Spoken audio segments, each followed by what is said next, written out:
अब परफेक्ट बहू की क्या परिभाषा होती है ये तो वो सास जाने जो बहू से खुश हो, लेकिन जो सीमा जैसी बहू से भी खुश ना हो तो। माँ जी, मैंने सारा काम कर लिया है, आपके लिए नाश्ता टेबल पर रखा है। अब मैं काम पर जाने के लिए निकलती हूँ। अच्छा, और दिन का खाना कौन पकाएगा मेरे लिए हैं? माँ जी, मैंने दिन का खाना भी बना के रख दिया है, बस आपको गर्म करके खाना है। अच्छा माँ जी, मैं चलती हूँ।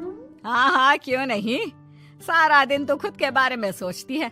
अरे कभी ननद का भी हाल चाल ले लिया कर, न जाने कैसी होगी मेरी बच्ची। भाभी के नाम पर तो तू कलंक है, कलंक। तो माँ जी, इसमें मैं क्या कर सकती हूँ? ख्याल तो रखते हैं हम लोग दीदी का। यहाँ तू फ्रूट्स खाती है, बाहर घूमती है, अच्छे कपड़े पहनती है, और एक तरफ वो, अरे 2 वक्त की रोटी के लिए तरस जाती है मेरी बच्ची। तुझे बुरा नहीं लगता उसके लिए? माँ जी, टीना के लिए मुझे भी बुरा लगता है, पर आप ही ने तो उसे आगे पढ़ने से रोका और उसकी शादी करवा दी बिना परिवार को जांचे परखे।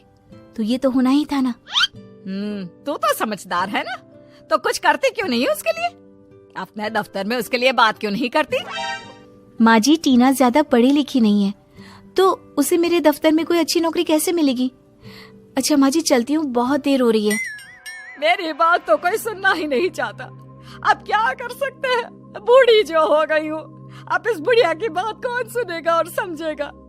जब लोगों को अपने काम और घूमने से फुर्सत मिले तब मेरी बात सुनेंगे ना। हे भगवान, कैसे दिन दिखा रहा है मुझे। सीमा सब सुनती है लेकिन शांति से चली जाती है। शाम को टीना अपने मायके अपनी माँ से मिलने आती है। और बता बेटा, सब कुछ ठीक? तेरे ससुराल में सब ठीक है ना? कोई परेशानी तो नहीं ना? कहाँ माँ, बस जी रहे हैं, यही काफी है। आजकल इनके दफ्तर में भी ना पंगा चल रहा है, और इनकी बॉस ने अभी तक इस महीने की तनख्वाह भी नहीं दी। बस यही चिंता लगी रहती है, इस महीने घर कैसे चलेगा। मैंने इस बारे में ना तेरी भाभी से बात की, लेकिन उसे तो अपने कामों से ही कहाँ फुर्सत मिलती है। सच बताऊं माँ, कभी कभी मुझे भाभी से जलन होती है। वो खुद कमाती है, अपनी पसंद से घूम फिरने जा सकती है, खर्च करने से पहले सोचना नहीं पड़ता।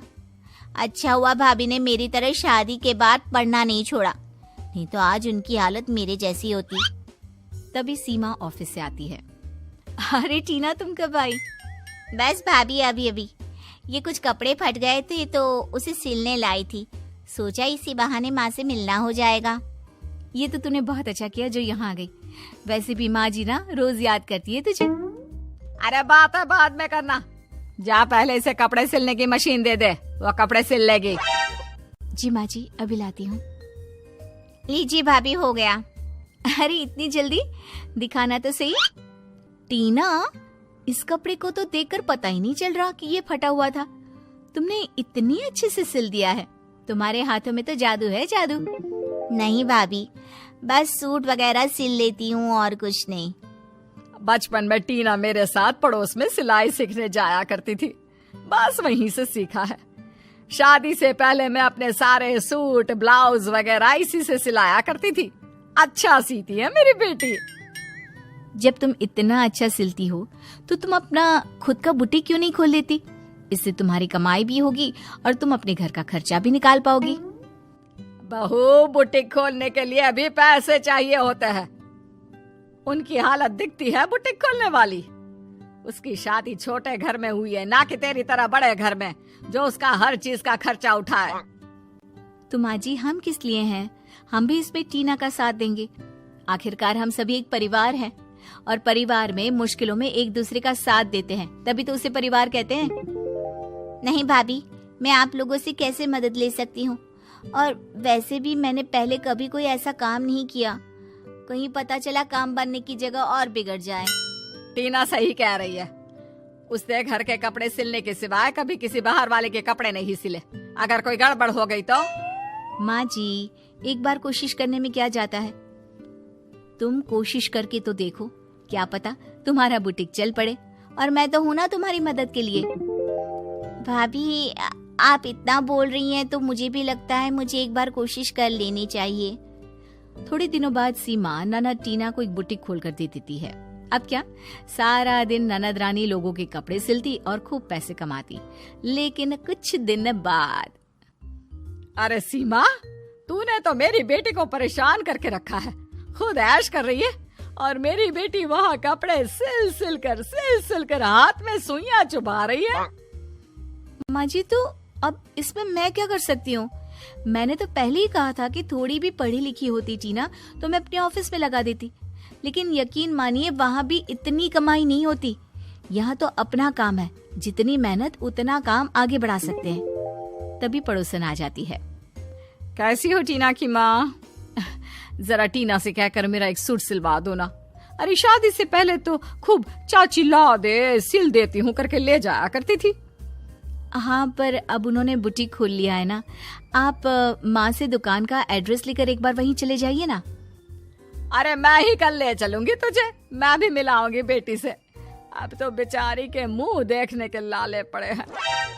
अगले रोज सास पड़ोसन को लेकर बेटी के बुटीक पर जाती है, जहाँ बेटी ढेर सारे कपड़ों के बोझ तले दबी होती है। हाय रे फूल सी बच्ची, अरे कितना काम करती है बिटिया। अरे टीना, मदद के लिए एक सहयोगी टेलर रख ले, दोनों मिलकर सिलोगी तो अच्छा रहेगा। लेकिन उसके लिए मशीन और उसकी तनख्वाह कहाँ से निकलेगी चाची? अरे वही तो। अच्छा चल, ये तेरी चाची का ना सूट सिल देना, और पैसे भी देंगी वो अब तो, है ना चाची? और नहीं तो क्या, कितनी मेहनत कर रही है टीना। सास घर आकर टीना का दर्द घर वालों को बताती है। फिर अगले रोज, क्या बात है बहू, आजकल ऑफिस से देर से आती है, जरूर गुलछर्रे उड़ाती होगी। अरे करम जली, एक तरफ मेरी बेटी है जो खाना भी वक्त पर नहीं खा पा रही, लेकिन तू, अरे तुझे क्या फिक्र है, कल से वक्त पर नहीं आई तो देख लेना। वहीं सीमा ऑफिस से सीधा टीना के बुटीक जाया करती थी। टीना, आज बहुत कपड़े सिलने को आए हैं, मैं भी तुम्हारी मदद कर देती हूँ। माँ जी, वो कपड़ा इधर देना तो जरा। भाभी, आपने मेरी इतनी मदद की और मैंने आपको ठीक से एक थैंक यू भी नहीं कहा। कैसी बात कर रही है टीना? अब तो मैंने सोचा है कि तेरे बुटीक में 2 और मशीन लगवा देती हूँ। तू 2 कारीगर भी रख ले, वो जो काम करेंगे उसी से उन लोगों की सैलरी भी निकाल लेना। और हाँ, थोड़ा तेरा काम भी कम हो जाएगा। सीमा भाभी के गले लग जाती है। और फिर शाम को, आज फिर लेट, तेरी खबर तो मैं लेती हूँ। लेकिन जैसे ही सास झाड़ू से बहू को मारने जाती है, बेटी उनकी झाड़ू पकड़ लेती है। माँ, भाभी मेरे साथ बुटीक में मेरा हाथ बटाती थी, वो ऑफिस से सीधा मेरे पास आती थी। माँ, भाभी तो सच मायने में मेरी माँ है।